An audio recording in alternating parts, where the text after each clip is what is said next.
하나님 아버지, 주님의 선하신 손길 가운데 이 하루를 시작합니다. 지금도 밖에는 비가 오고 있습니다. 이 비가 하나님의 선물일진데 먼저는 이 땅에 그래도 비를 허락하심을 감사합니다. 한편 그동안 애타게 기다렸지만 오지 않았던 비가 이번에는 많은 비로 와서 많은 생명이 이 땅 가운데서 사그라졌고 어려움을 당했고 고통 중에 있습니다. 주님, 다시 한번 우리의 죄악됨을 기억합니다. 우리가 뿌린 씨앗이 이렇게 우리에게 돌아오고 있음을 다시 한번 기억할 수 있게 하옵소서. 하나님께서 허락하신 천지 만물이 하나님의 질서 안에서 자기를 잘 지켜갈 수 있도록 돌보는 우리들이 될 수 있도록 도와주시옵소서. 피해를 당한 안타까운 이들에게는 하나님의 은혜를 허락하시며 이 시간 주의 말씀에 귀 기울이는 우리에게는 진리의 말씀이 가슴에 담겨져서 이 말씀을 따라 이 땅 가운데 하나님의 나라를 이루어가는 사람들 사이에 하나님의 질서를 회복시켜가는 우리가 될 수 있도록 주님, 이 시간 우리 가슴에 하나님의 말씀을 담아 주시옵소서. 주님께서 우리 마음판에 새겨 주시옵소서. 부탁드리오며 예수님 이름으로 기도합니다.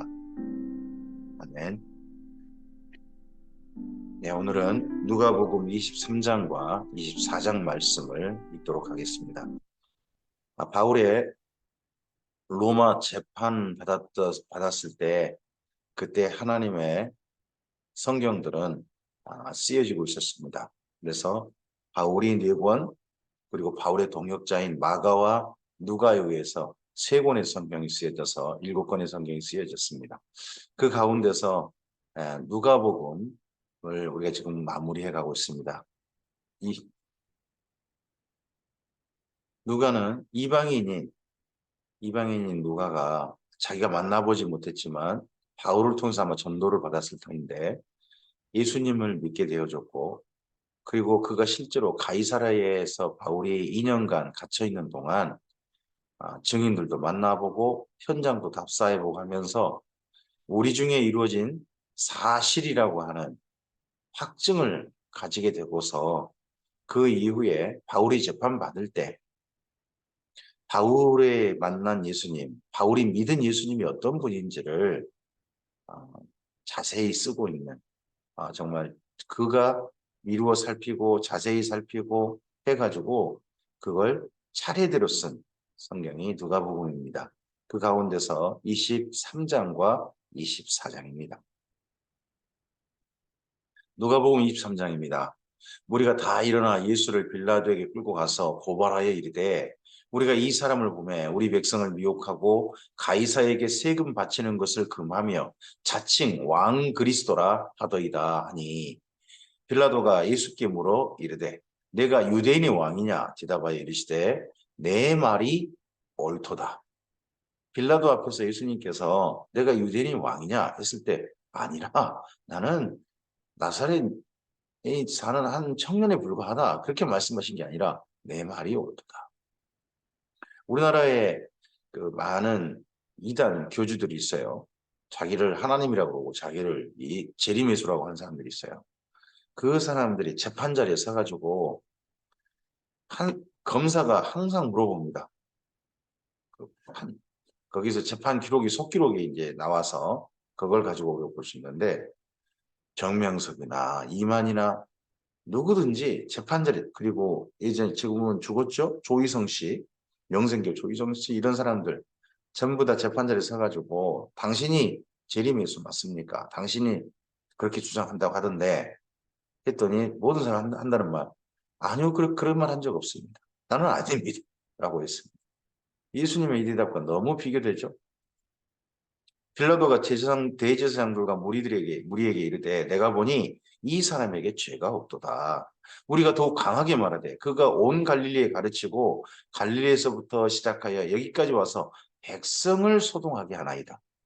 백성을 예수님이 소동하게 한 게 아니라 예수님 옆에 지금 이 지도자 무리들이 와가지고 자꾸 뭔가 사건을 일으키려고 갈등을 일으키려고 했던 것뿐이지 예수님 말씀을 잘 가르쳤죠.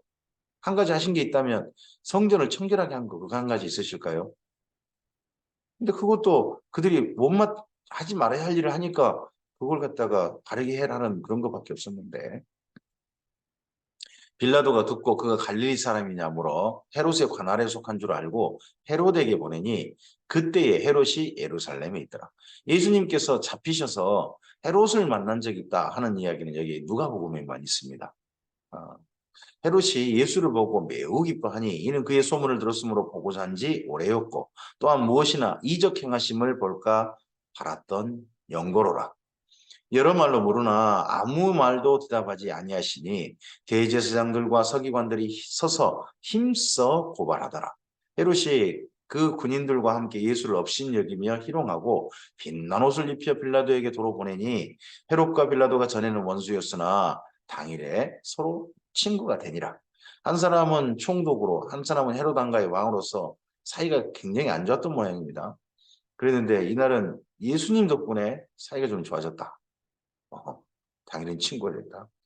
참 이 또한 진짜 사탄의 작품 같아 보이죠. 빌라도가 대제사장들과 관리들과 백성을 불러 모으고 이르되 너희가 이 사람이 백성을 미혹하는 자라 하여 내게 끌고 왔도다. 보라 너희가 내 앞에서 신문하였을 때 너희가 고발하는 일에 대하여 이 사람에게서 죄를 찾지 못하였고 지금 자꾸 빌라도가 세 번이나 이제 계속 말하는데요. 그게 뭐냐 그러면 나는 예수라는 사람에게서 죄를 찾지 못했다. 재판장인 빌라도가 뭐합니까? 예수는 무죄하다 하는 이야기를 세 번 하게 됩니다. 유대인들은 세 번의 이야기는 확실하다는 이야기의 강조법입니다. 근데 빌라도가 세 번을 이야기하게 돼요. 헤롯이 또한 그렇게 하여 우리에게 그를 우리에게 도로 보내었다. 헤롯이 또한 그렇게 하라는 말은 뭔 말입니까? 헤롯도 예수가 무죄하다는 걸 확인했다. 그래서 나한테 보낸 것이다. 보라, 그가 행한 일에는 죽일 일이 없느니라. 그러므로 때려서 놓겠노라. 우리가 일제히 소리질러 이르되 이 사람을 없이 하고 바라바를 우리에게 놓아 주소서 하니 이 바라바는 성중에서 일어난 밀란과 살인으로 말미암아 옥에 갇힌 자로라. 빌라도는 예수를 놓아주고 놓고자 하여 다시 그들에게 말하되 그들이 소리질러 이르되 그를 십자가에 못 박게 하소서 십자가에 못 박게 하소서 하는지라.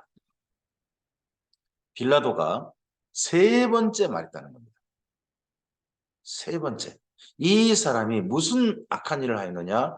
나는 그에게서 죽일 죄를 찾지 못하였나니.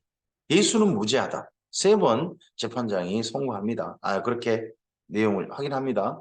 때려서 놓으리라 하니 그들이 큰 소리로 재촉하여 십자가에 못 박기를 구하니 그들의 소리가 이긴지라.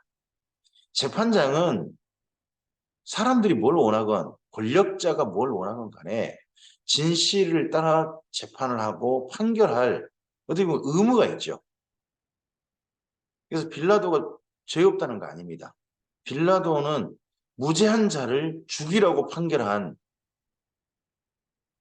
정말 자기를 위해서 자기가 살기 위해서 자기 이익을 위해서 예수라는 청년을 무죄한 청년을 죽이라고 그렇게 선고한 재판장인 거예요. 그래서 빌라도도 엄청나게 큰 죄를 지은 거죠. 그래서 지금도 우리가 본디오 빌라도의 고난을 받아 십자가에 못 박혀 죽으시고라고 그렇게 우리가 사도신경에서 고백하는 이유는 최종적인 책임이 빌라도에 있기 때문입니다. 하지만 이 예수님을 십자가에 못 박아 죽여달라고 한 그 사람들은 유대인이고 그리고 대제사장의 무리들입니다. 이에 빌라도가 그들이 구하는 대로 하기를 언도했다는 겁니다. 우리나라에도 모르겠습니다.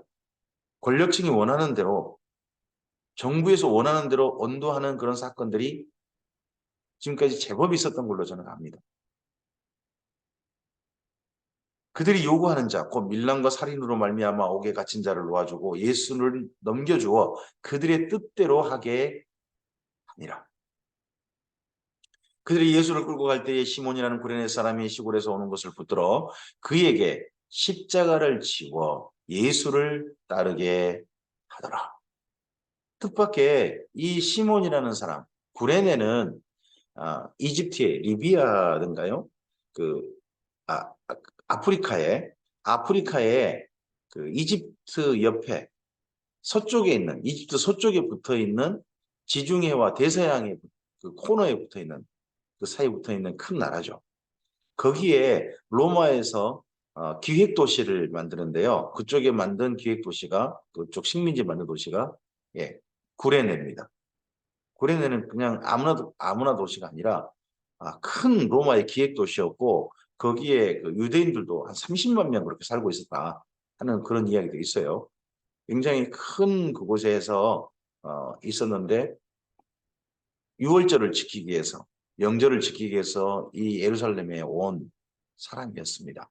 근데 그가 자기가 뜻밖의 그 이번 뭐 십자가 지고 간 사람도 구경하다가 뜻밖에도 그냥 예수님의 십자가를 지는 사건이 있습니다. 우리의 삶 속에서 예수님을 만난 게 우리 자신에게는 어떻게 보면 뜻밖의 사건일지도 모릅니다. 하지만 이 사건이 결국 사실은 하나님께서 우리를 위해서 준비하신 마침 우리가 예수를 만난 사건일 겁니다. 우연으로 보일지도 모릅니다. 그게 아니라 하나님께서 창세전에 계획하셔서 일부러 우리를 찾아오신 그 만남일 겁니다. 여기 구레네 사람 시몬도 이때 예수님을 만나고 이 가정이 초대교회의 소중한 주님의 사람들로서 자리매김하고 그 역할을 합니다. 또한 맥성과 및 그를 위하여 가슴을 치며 슬피 우는 여자의 큰 무리가 따라오는지라. 예수께서 돌이켜 그들을 향하여 이르시되 예루살렘의 딸들아 나를 위하여 울지 말고 너희와 너희 자녀를 위하여 울라. 보라 날이 이르면 사람이 말하기를 잉태하지 못하는 이와 해산하지 못하는 배와 먹이지 못한 젖이 복이 있다 하리라. 예수께서 돌이켜 그들을 향하여 이르시되 해골이라는 곳에 이르러 거기서 예수를 십자가에 못 박고 두 행악자도 그러하니 하나는 우편에 하나는 좌편에 있더라. 이 예수께서 이르시되 아버지 저들을 사하여 주옵소서 자기들이 하는 것을 알지 못함이니이다 하시더라. 그들이 그의 옷을 나누어 제비 뽑을새 백성은 서서 구경하는데 관리들은 비웃어 이르되 저가 남을 구원하였으니 또한 하나님이 택하신 자 그리스도이면 자신도 구원할지어다 하고 군인들도 희롱하면서 나와 신포도주를 주며 이르되 내가 만일 유대인의 왕이면 내가 너를 구원하라 하더라. 유대인의 왕이면 유대인의 왕 그리스도라면 유대인들이 그 당시에 믿고 있기로는 유대인의 나라를 독립시켜서 세상에 다시는 붙잡혀가지 않는 다윗과 같은 강력한 나라를 이룰 것이라고 대부분 다 믿고 있었던 것 같습니다. 그러니까 메시아가 죽는다 하는 것도 유대인들은 상식적으로 도저히 용납할 수 없는, 받아들일 수 없는 그런 것이었던 것 같습니다. 우리는 지금 재림 예수님과 초림 예수님을 구분해서 예수님이 하실 일을 우리가 믿고 있지만 유대인들은 자기들이 믿고 싶은 예수님만 믿은 거니까 그러다 보니 예수님 이런 생각을 했고 그러다 보니까 그런 생각의 근거로 예수님을 조롱한 겁니다. 희롱한 겁니다. 그리고 군인들도 희롱했다고 하는데요. 이 군인들이 꼭 로마 군인만 있는 건 아닌 것 같습니다. 로마 군인도 물론 백부장의 군인도 있지만 대제사장들에게도 그 개인적인 용병이 있거든요. 예수님을 잡으러 갔던 무리들도 그 개인적인 용병이 있고 그런 사람들이 있어요. 사병들이 있어요. 그 사병들도 섞여 있어서 그 가능성도 있습니다. 그의 위에 이는 유대인의 왕이라 쓴 패가 있더라. 달리니 행악자 중 하나는 비방하여 이르되 내가 그리스도가 아니냐 너와 우리를 구원하라 하되 하나는 그 사람을 꾸짖어 이르되 내가 동일한 정죄를 받고서도 하나님을 두려워하지 아니하느냐 우리가 행한 일에 상당한 보응을 받은 것이니 이에 당연하거니와 이 사람이 행한 것은 옳지 않은 것이 없느니라 하고 이르되 예수여 당신의 나라에 임하실 때 나를 기억하소서 하니 예수께서 이르시되 내가 진실로 내게 이르노니 오늘 내가 나와 함께 낙원에 있으리라 하시니라. 여기 예수님 좌우편에 달려있는 십자가에 달린 사람들을 행악자라고 표현했죠. 악을 행했다. 이것 때문에 우리는 이 사람들로 인해서 상당히 이렇게 마지막에 죽음 직전에 사형받았던 그 사람들도 예수님께서 낙원에 있으리라 하셔서 그에게 예수님을 그때라도 믿으면 구원 얻지 않느냐 하는 이야기로 우리가 많이 이해합니다. 그러한 측면, 그런 부분이 있다고 믿습니다. 그래서 우리가 마지막 주님, 끝까지 예수님을 전하는 거고 병상에서도 예수님을 믿고 그리고 이 세상을 떠나시기를 바라는 그런 마음이 있지 않습니까? 네, 그러한 것은 옳은 부분이 있다고 봅니다.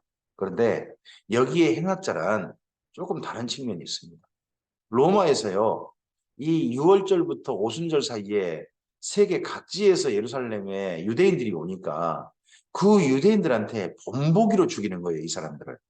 원래 3명을 죽이는 걸로 했었는데 바라바는 놓아주고 그중에 그 바라바가 죽어야 할 자리에 예수님을 둔 거죠.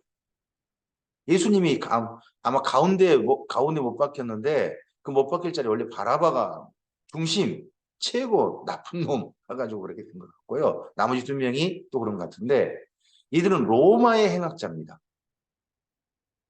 뭐 유대인들 보기도 악할 수 있죠. 근데 이들은 도리어 지금으로 말하면 많은 분들이 이렇게 이해를 하고 있습니다. 이들은 열혈당이라고 불리는 그 당시 유대인의 독립을 꿈꿨던 그런 사람들이 가능성이 높은 걸로 그렇게 이해하고 있습니다. 그러니까 유대인들한테 너희 로마에 대항하면 이렇게 되는 거야 하고 많은 유대인들이 모인 자리에서 이 사람들을 죽이는 겁니다. 본보기로 저항하지 말라고. 이걸 보고 팍스 로마나라 그러죠. 너희 우리한테 세금 잘 바치고 저항하지 않으면 평화가 주어질 거야 하는 본보기라는 거죠. 그런 사람들이기 때문에 이들은 로마에 한 거하고 유대인들을 이해하려고 했다고 하는 자긍심이 이들에게 있는 거예요. 그래서 한 행악자가 그 십자가에 달린 사람이 당신이 그리스도라면 우리는 그런 그리스도 믿지 않는다. 우리가 하나님의 사람이 돼서 우리가 독립을 쟁취하려고 했다. 근데 당신이 진짜 뭐 바리새인들이 말하는 그러한 그 그리스도라면 십자가에서 우리를 좀 살려줘야 될 거 아니냐. 우리 달린 이런 우리를 정말 구원해주고 그래서 우리들을 앞장세워가지고 이 나라를 독립시키고 그런 일을 해야 될 거 아니냐. 그렇지 않습니까? 그러나 그 당시에 그 열혈당들은 이미 강도 때 비슷하게 돼가고 있었다고 합니다.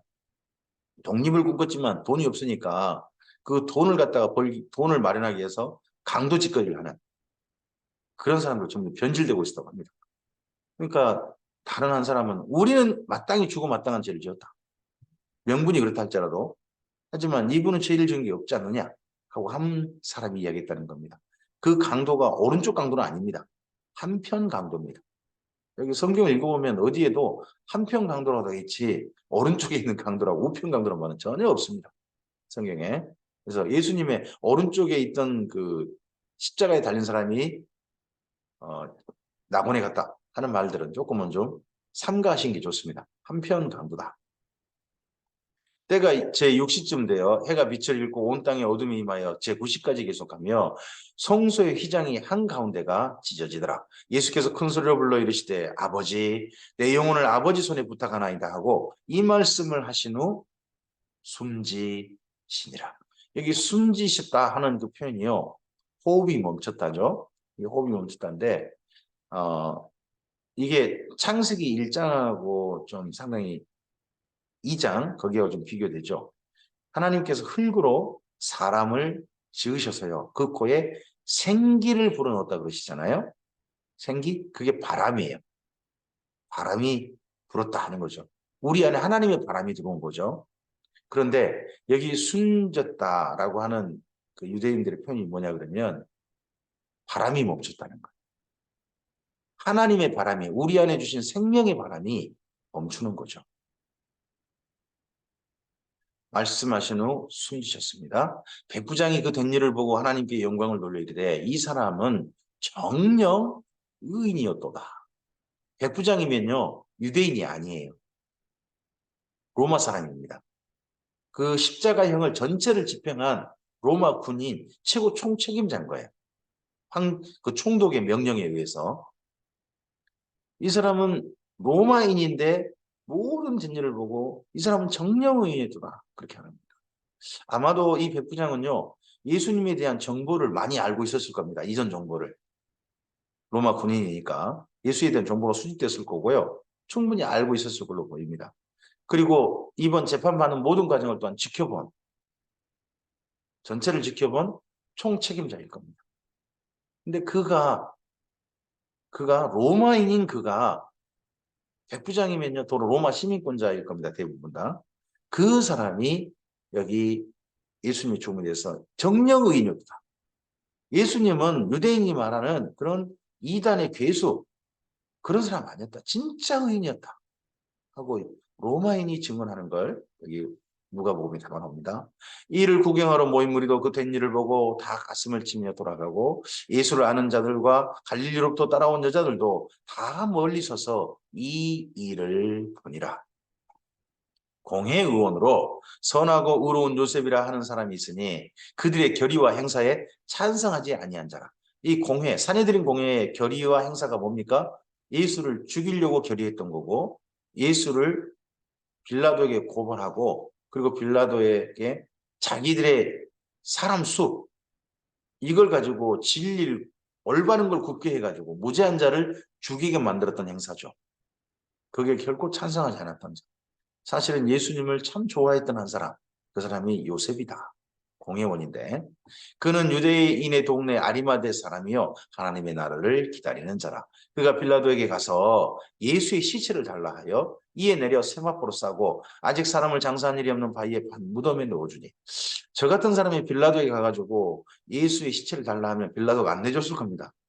아마도. 하지만 여기 아리마대 사람 요셉은요 공회원이잖아요. 국회의원이잖아요. 함부로 할 수 없는 거죠. 빌라도도 그의 말이니까 예수가 진짜 죽었는지 확인하고 또 달라고 하니까 빌라도도 무죄한 자를 죽인 양심의 거리낌이 있었던 것 같습니다. 그래서 시체를 내어줍니다. 시체라도 내어줬는데 우리나라는 무죄한 자를 죽이고서 시체도 안 내어준 그런 재판도 과거에 있었다 그러더라고요. 이날은 준비일이요 안식일이 거의 되었더라. 갈릴리에서 예수와 함께 온 여자들이 뒤를 따라 그 무덤과 그의 시체를 어떻게 두었는지를 보고 돌아가 향품과 향유를 준비하더라. 계명을 따라 안식일에 쉬더라. 누가복음 24장입니다. 안식 후 첫날 새벽에 이 여자들이 그 준비한 향품을 가지고 무덤에 가서 돌이 무덤에서 굴려 옮겨진 것을 보고 들어가니 주 예수의 시체가 보이지 아니하더라. 예수님에 대해서 주님, 어떤 상대편에 주님이라고 표현된 데가 누가복음에 많지 않아요. 많지 않아요. 근데 여기 여인들이 예수님의 시체를 향해 갈 때 주 예수, 이 여인들에겐 주님이 돌아가셨습니다. 시체가 되셨어도 주님인 거죠. 오늘 우리에게 예수님의 항상 어떤 분이신가 할 때 이 누가복음의 이 예수님을 향한 주님이라는 표현이 우리들도 마음속에 담겼으면 좋겠습니다. 그 당시에 사람들이 주님하고 부를 수 있는 대상은 몇 아니었다고 합니다. 아내가 남편을 부를 때 주님이라고 하거나 또 신하들이 왕을 부를 때 주님이라고 하거나 그런다고 합니다. 근데 모든 그리스도인들, 그리고 여기 누가복음의 누가 또한 예수님을 향하여서 예수님은 나의 주님입니다. 주 예수의 시체가 보이지 아니한지라. 여인들에게만 하는 게 아니라 자기의 또 편이기도 하겠죠. 누가가 자기의 편이기도 할 겁니다. 나는 예수님을 돌아가셨지만 십자가에 이렇게 억울하게 죽어서 시체가 되셨지만 이분은 저의 주님이십니다 하는 고백이 여기 있지 않습니까? 그리고 유대인들의 하루는요 저녁에 시작합니다. 저녁 6시에 시작해요. 그리고 그 다음날 저녁 6시에 하루가 끝나요. 그럼 안식일날 저녁 6시에 끝나는 거예요. 그리고 저녁 6시 이후는 그 다음날인 거죠. 그래서 요즘 유대인이 아닌데 안식일을 지키는 안식교인들 보면 토요일 오후 6시까지만 안식일로 지킵니다. 그게 원래 맞아요. 유대인들의 하루 계산법이니까. 네. 그래서 저녁에 예수님을 뭐 시체를 어떻게 할 수, 뭐 향품을 넣을 수 없으니까 그 저녁 지나고 난 날이 밝았을 때 새벽 일찍, 예, 그때 정도에 간 거죠. 이로 인하여 근심할 때 문득 찬란한 옷을 입은 두 사람이 곁에 섰는지라. 여자들이 두려워 얼굴을 땅에 대니 두 사람이 이르되 어찌하여 살아있는 자를 죽은 자 가운데서 찾느냐. 어찌하여 살아있는 자를 죽은 자 가운데서 찾느냐. 우리가 예수님을 찾는데 무덤에서 찾아서는 안 됩니다. 예수님은 살아계셔서 무덤에서 나오셨습니다. 살아계셔서 우리를 찾아오셨습니다. 살아계신 주님께서 하나님 아버지 우편에 계십니다. 살아있는 자를 죽은 자 사이에서 찾으시면 안 됩니다. 우리는 살아계신 예수님을 찾는 자여야 합니다. 여기 계시지 않고 살아나셨느니라. 갈릴리에 계실 때에 너희에게 어떻게 말씀하셨는지를 기억하라.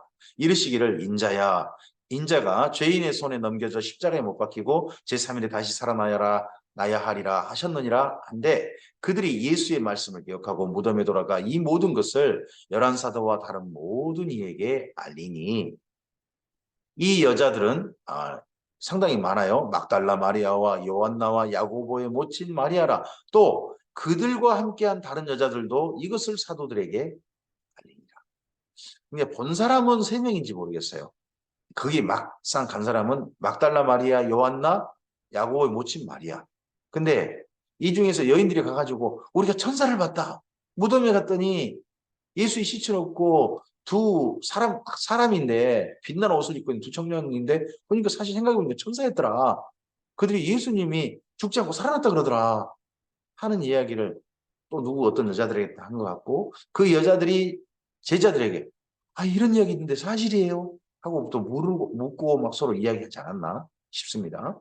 사도들은 그들의 말이 허탄한 듯이 들려 믿지 아니했다. 부활을 열심히 교육받은 사람들입니다. 근데 예수님이 십자가에 죽으셨는데 그렇게 확실하게 죽으셨는데 그동안 시체가 돼가지고 무덤에 넣었다가 3일이나 됐는데 그가 살아났다 하는 말을 제자들이 어떻게 들었느냐. 허탄하다. 뭔 소리다냐 하고 들었다는 거죠. 그런데 그 중에서 베드로는 일어나 무덤에 달려가서 구부려 들여다보니 세마포만 있는지라. 베드로는 그 말 듣자마자 무덤으로 달렸다는 거예요. 그 된 일을 놀랍게 여기며 집으로 돌아가니라. 여기 집은 뭐 갈릴리 집이 아니고 아마도 지금 그 제자들이 함께 몸을 숨기고 있는 마가의 다락방 그 집으로 보입니다. 그날에 그들 중 둘이 예루살렘에서 25리 되는 엠마오로 하는 마을로 가면서 이 모든 된 일을 서로 이야기하더라. 예수님을 따라다니던 무리들 중에 2명입니다. 엠마오로 간다고 하는데 엠마오가 그동안 좀 논쟁이 좀 있었어요. 엠마오가 어디냐? 갈릴리로 가는 쪽에 있느냐? 아니면 유대 땅에 그러니까 예루살렘의 서쪽으로 가는 거냐? 예루살렘 북쪽으로 가는 데 있느냐? 하는 거에 대해서 서로 조금 좀 논쟁이 있었어요. 근데 지금은 확실하게 거의 정리되는 것 같아요. 갈릴리 쪽에 있지 않았다. 여기 엠마오라는 마을은 서쪽, 예루살렘의 서쪽인 지중해 쪽으로 가는 길, 유대 땅 그쪽에 이 엠마오라는 마을이 있었다라고 그렇게 지금은 대부분 다 그렇게 확증적으로 이야기하고 있습니다. 그들이 서로 이야기하며 문의할 때 예수께서 가까이 이르러 그들과 동행하시나 그들의 눈이 가리어져서 그인 줄 알아보지 못했답니다. 예수님께서요, 부활하신 예수님께서 제자들을 아무 말 않고 옆에 계시면요, 제자들이 한 3년 동안 예수님을 따라다니는 제자 몰라봤다는 거예요. 왜요? 외모가 변형된 거죠. 외모가 달라져 버린 거죠. 그 전에 보았던 모습이 아닌 거예요. 전혀 다른 모습으로 달라진 예수님이셨기에 제자들이 알아보지 못했다는 거죠. 이런 이야기가 성경 몇 군데 있어요. 나중에 갈릴리에서 밤새 물고기 잡다가 물고기를 못 잡았지만 새벽에 말씀하십니다. 물고기 잡아가지고 예수님을 만났던 예수님의 진짜 12명 중에 6명, 7명 그 사람들이 예수님이 주님이신 줄 알고 당신이 누구냐 감히 묻는 자가 없었더라. 그러면 딱 보고 누구세요? 하고 물을 정도로 예수님이 달라졌다는 거 아니에요. 제자들이 보기에도 열한 제자가 보기에도 예수님의 외모가 달라졌다. 그래서 우리도 부활하고 나면 부활을 경험할 때 우리의 외모가 달라질 가능성 저는 상당히 높다고 생각합니다. 지금 뭐 보는 모습이 우리 모습이 아닐 수 있는 거죠. 예수께서 이르시되 너희가 길 가면서 서로 주고받는 이야기가 무엇이냐 하시니 두 사람이 슬픈 빛을 띠고 머물러 서더라. 그중 그 한 사람이 글로벌하는 자가 대답하여 이르되 당신이 예루살렘에 체류하면서도 요즘 거기서 된 일을 혼자만 알지 못하느냐. 6월절이 지났잖아요. 6월절 절기를 지키고 이제 벌써 돌아간 사람들이 있는 거죠. 멀리 로마 곳곳에서 온 사람들은 로마 곳곳에 온 사람들은 오순절까지 예루살렘에 머물 거예요. 하지만 갈릴리에 살거나 유대 땅에 살거나 하는 사람들은 예루살렘이 그래도 가까이 있으니까 자기 집에 있으면서 오고 갈 수 있잖아요. 그래서 6월절 예루살렘에 있고 그리고 나서 자기 집으로 갔다가 그 이후에 오순절 날쯤 되면 다시 예루살렘 올라가는 거죠. 이 사람들은 그런 사람들 중에 한 무리가 된 겁니다. 예수님이 부활했다는 소식을 듣고도 뭔 허탄한 소리요 하고 집으로 가자. 예수님 따라다닌 지난 시간 생각하면 참 슬퍼하면서 가는 두 사람이 모양입니다. 이르시되 무슨 일이냐 이르되 나사렛 예수의 일이니 그는 하나님과 모든 백성 앞에서 말과 일에 능하신 선지자이거늘 우리 대제사장들과 관리들이 사형 판결에 넘겨주어 십자가에 못 박았느니라. 우리는 이 사람이 이스라엘을 속량할 자라고 바랐노라. 이스라엘을 속량할 자. 그게 이스라엘을 다윗과 같은 나라로 독립시켜줄 사람. 대부분 다 그렇게 그 당시 이해하고 있었던 거죠. 이뿐 아니라 이 일이 일어난 지가 사흘째요. 또한 우리 중에 어떤 여자들이 우리를 놀라게 하였으니 이는 그들이 새벽에 무덤에 갔다가 그의 시체는 보지 못하고 그가 살아나셨다 하는 천사들의 나타남을 보았다 하니라. 또 우리와 함께한 자 중에 두어 사람이 무덤에 가. 두어 사람이죠. 베드로 혼자 안 갔다는 거죠. 앞서서 베드로가 무덤에 가서 무덤 안에 세마포가 놓여 있는 걸 보고 놀라서 집으로 돌아갔다. 놀라면 집으로 돌아갔다. 이런 말 있었잖아요. 근데 그때 베드로 혼자 가지 않았다는 겁니다. 두어 사람. 그럼 2명 이상이 오겠죠? 과연 여자들이 말한 바와 같음을 보았으나 예수는 보지 못하였느니라 하거늘 이르시되 미련하고 선지자들이 말한 모든 것을 마음에 더디 믿는 자들이여 그리스도가 이런 고난을 받고 자기 영광에 들어가야 할 것이 아니냐 하시고 이에 모세와 모든 선지자의 글로 시작하여 모든 성경에 쓴 바 자기에 관한 것을 자세히 설명하시니라. 자, 구약 성경을요. 예수님께서 여기 누가복음 24장에 구분을 두 번 나타내세요. 모세의 글, 모든 선지자의 글, 그리고 모든 성경 세 구분이 되어져요. 모세의 글은 토라, 그리고 모든 선지자의 글은 네비임, 그리고 모든 성경, 나머지 성경을 가리켜서 케투빔 그래요. 케투빔. 그래서 이걸 첫자만 따가지고 유대인들은 구약 성경을 타나크라고 합니다. 타나크. 그래서 유대인들은 성경을 세 개로 구분해요. 모세의 글, 선지자의 글, 그리고 나머지 거룩한 문서. 이렇게 구분한단 말이에요. 이 모든 것들 속에서 예수님에 관한 걸 자세히 설명합니다. 모든 성경이 다 있다는 거죠. 예수님에 관한 게. 그들이 가는 마을에 가까이 가매 예수는 더 가려 하는 것 같이 하시니 그들이 강권하여 이르되 우리와 함께 유하사이다. 때가 저물어가고 날이 이미 기울었나이다 하니 이에 그들과 함께 유하러 들어가시니라. 그들과 함께 음식 잡수실 때에 떡을 가지사 축사하시고 떼어 그들에게 주시니 그들의 눈이 밝아져 그인 줄 알아보더니 우리가 언젠가 눈이 밝아져서 나의 주님하고 예수님을 알아보는 진짜 우리 눈앞에서 그분을 알아보는 그 감격이 우리에게도 있었으면 좋겠습니다. 예수는 그들에게 있었는데 보이지 않았습니다. 근데 우리는 언젠가 예수님을 알아보고서 영원히 그분과 함께 얼굴 맞대서 만나는 그 은혜를 누릴 걸로 저는 믿습니다. 그 은혜를 바라보고 걸어갑니다. 아마 그때 예수님의 모습이 모르겠어요. 우리가 상상한 예수님의 모습이 아닐 수도 있겠죠. 달력 속에 보았고 수많은 그림 속에 나타났던 예수님, 그리고 지금 사람들이 상상한 예수님, 그런 예수님 모습이 아닌 정말 참 예수님의 모습을 그날 우리가 볼 수 있겠죠. 그들이 서로 말하되 길에서 우리에게 말씀하시고 우리에게 성경을 풀어주실 때에 우리 속에서 마음이 뜨겁지 아니하더냐 하고. 자, 예수님의 부활에 관하여서 여기 누가복음 2사장에서 계속 강조하고 있는 게 뭐냐 그러면요, 성경에 이미 말씀하시다는 겁니다. 성경에서 말씀하신 대로 부활하시다는 거예요. 그러면 예수님의 부활을 실제 눈으로 목격하지 않았어도 무엇을 믿는다면, 성경에 있는 말씀이 사실인 걸 믿는다면 예수님의 부활은 우리 마음속에 충분한 믿음의 사실로 받아들일 수 있다는 것이 여기 누가복음의 이야기인 겁니다. 그래서 성경이, 예수님에 대한 말씀이, 예수님에 관한 성경 말씀이 들려질 때 마음이 뜨거웠다. 곧 그때로 일어나 예루살렘으로 돌아가 보니 11 제자 및 그들과 함께한 자들이 모여 있어 말하기를 주께서 과연 살아나시고 시몬에게 보이셨다 하는지라.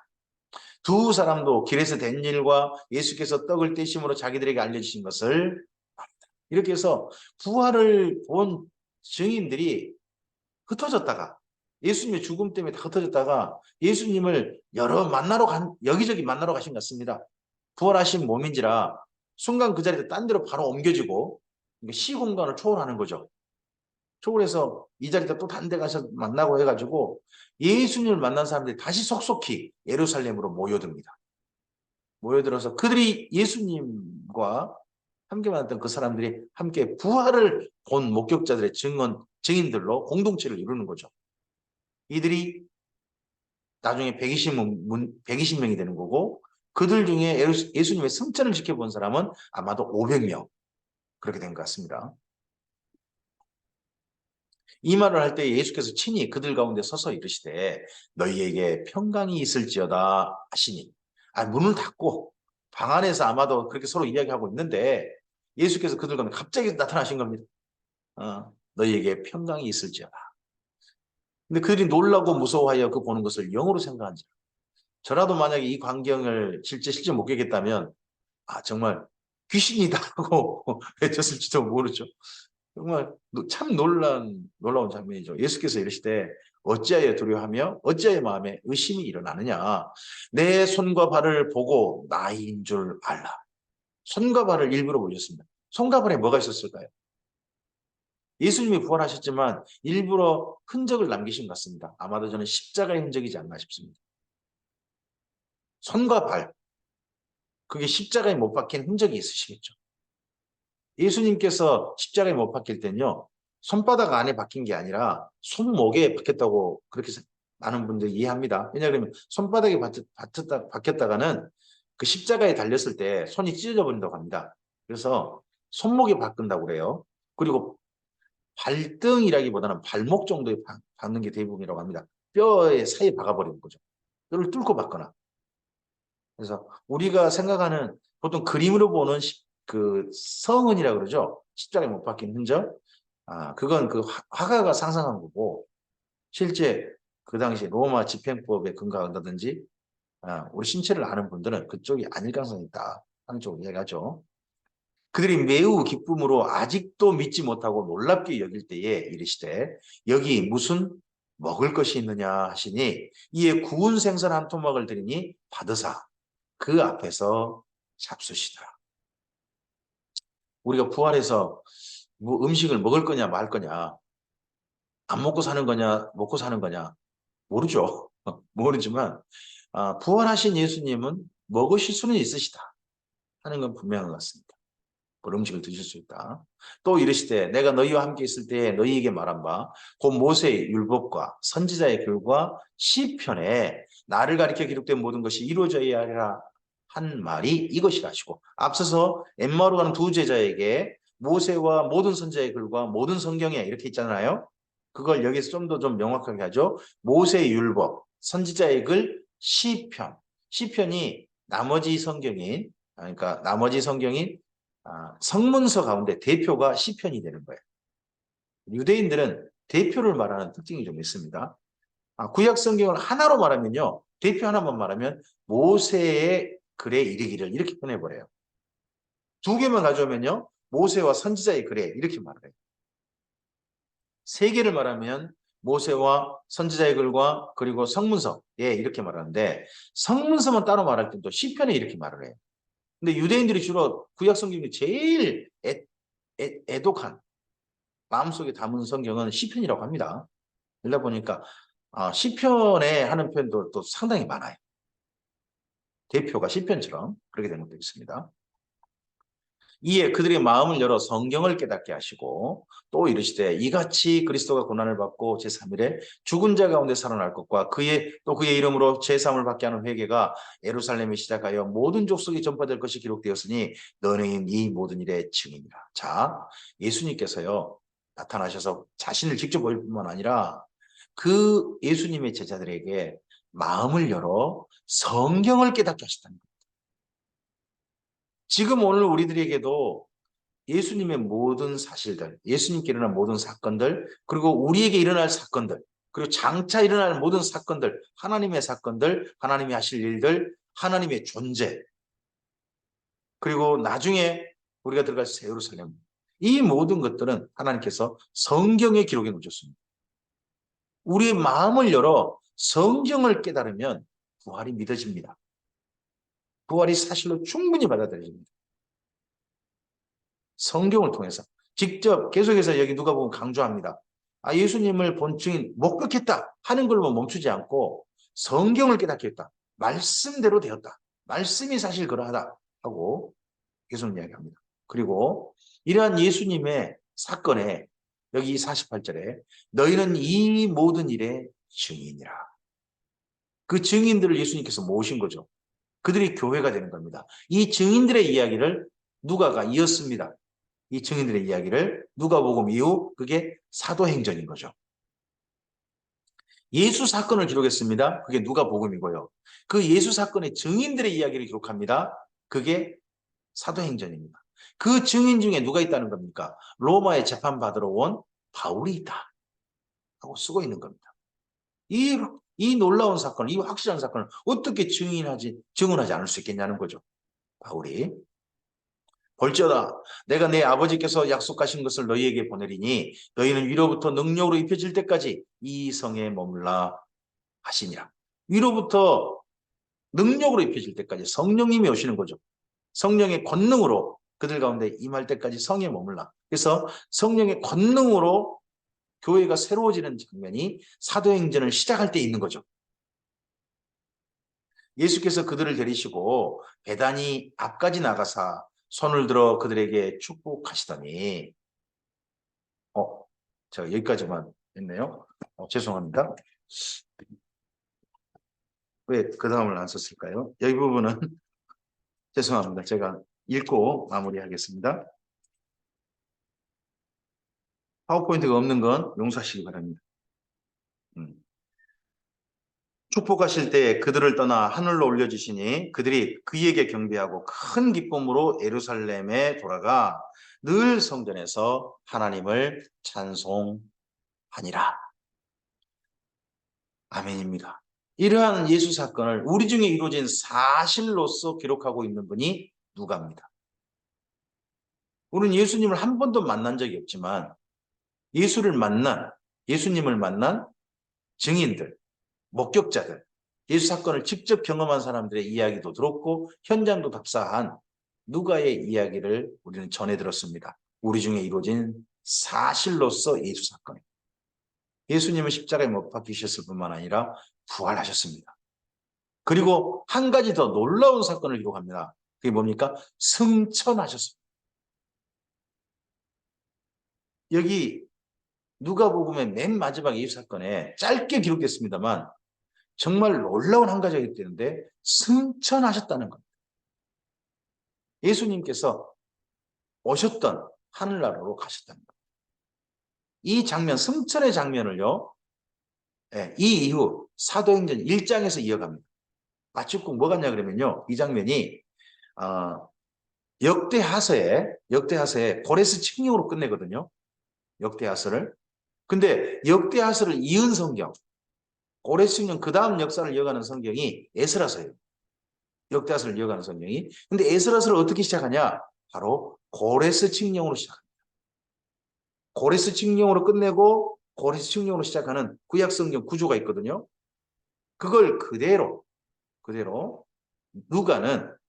누가복음 맨 끝에 예수님의 승천으로 마무리하고 사도행전 시작을 예수님의 승천으로 시작합니다.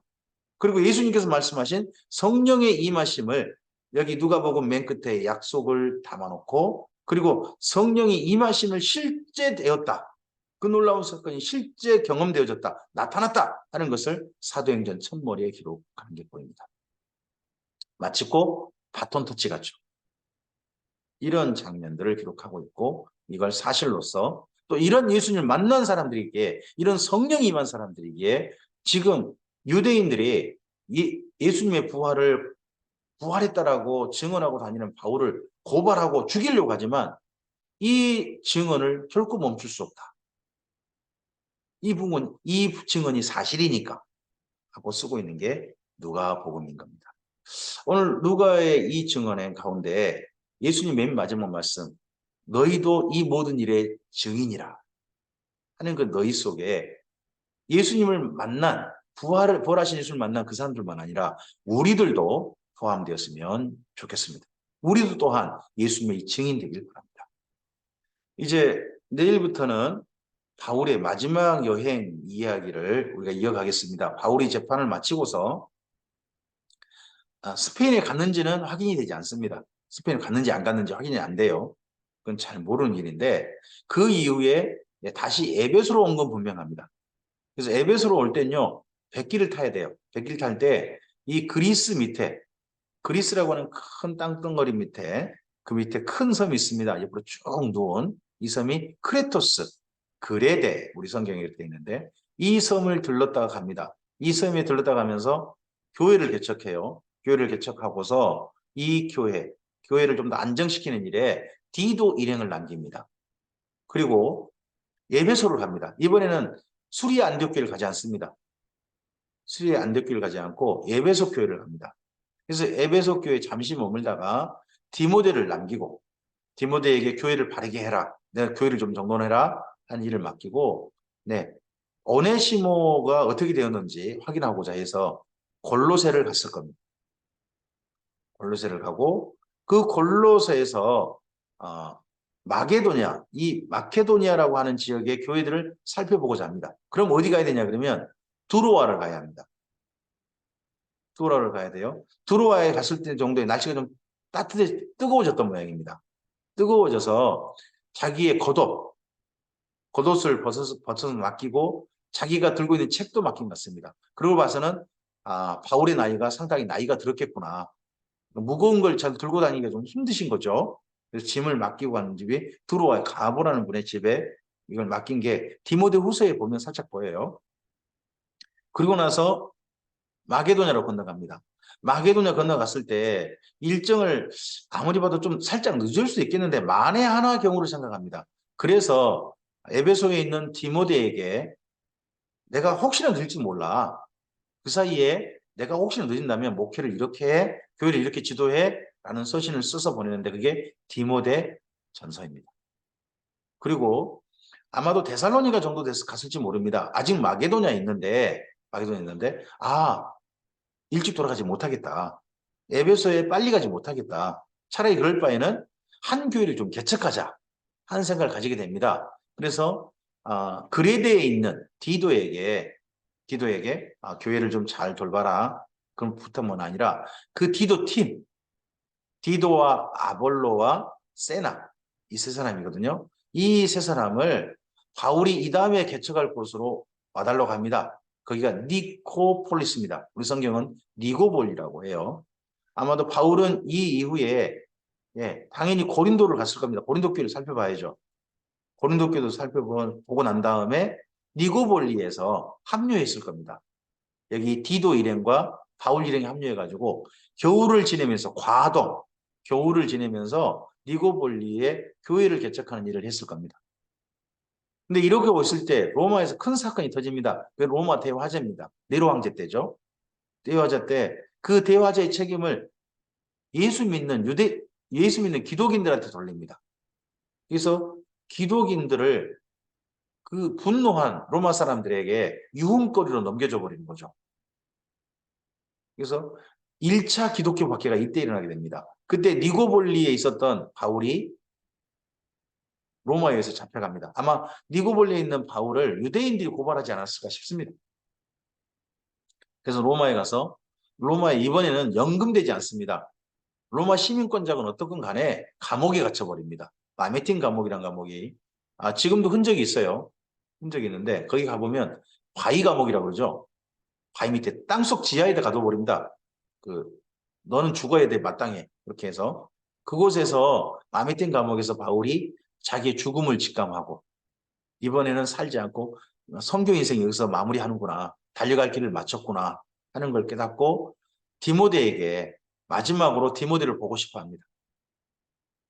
그래서 디모데에게 그래도 이 편지 보내고 난 다음에 디모데가 오기 전에 자기 죽을 수도 있잖아요. 그러니까 유언을 디모데 후서에 남깁니다. 그렇지만 유언을 남겼지만 디모데를 죽기 전에 보고 싶어 합니다.